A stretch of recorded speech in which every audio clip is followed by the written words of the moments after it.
আসসালামু আলাইকুম। আমরা এসেছি নোয়াখালী বেগমগঞ্জ আওতাধীন 5 নং সেরানু ইউনিয়ন বাড়িফুল এলাকায়।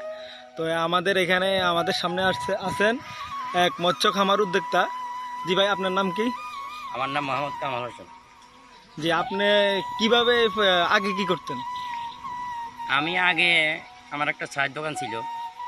তো আমি করোনার কারণে এবং কি লকডাউনে আমি দোকানটা খুলতে পারিনি তাই বলে এখন বেকার ঘুরতেছি।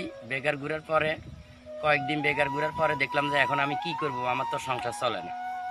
যে আমি তো চায়ের দোকান করি, আমার সংসার চলতে হয়।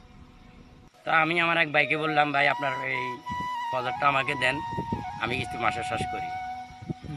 তো ও বলছে ঠিক আছে, তুমি যখন বেকার আসছো তাহলে ফজরটা করো, দেখি কি হয়। তো এই আল্লাহ রহমতে আমি এই ফজর শুরু করলাম। আল্লাহ দিলে মোটামুটি আমার ফজরে এখন অনেক মাছ আছে, আমি অনেক মাছ পালাইছি। আচ্ছা, তো এই উদ্যোগটা আপনার মানে এই পরিকল্পনাটা কিভাবে আপনার মাঝে? এই পরিকল্পনা সরকার বলছে আপনারা চাকরি থেকে আপনারা মৎস্য খামারে এবং কি মাছের চাষ করেন, চাকরির পিছনে না দৌড়ে আপনারা নিজ উদ্যোগে না দৌড়াই আপনারা মাছের চাষ করুন, গৃহস্থী করুন, ফল গাছ লাগান, গাছ লাগান। তখন আমি দেখছি যে না, আমি মনে হয় যে আমার সবসাইডে ভালো হবে। আমি একটু প্রজেক্ট করি, দেখি ক্ষুদ্র থেকে হয়তো আল্লাহ আমাকে আরো উপরে উঠাতে পারে। তো এই বলে আমি শুরু করলাম। তো মোটামুটি আমার প্রায় আমি 1-1.5 লক্ষ টাকা আমি ইনভেস্ট করছি।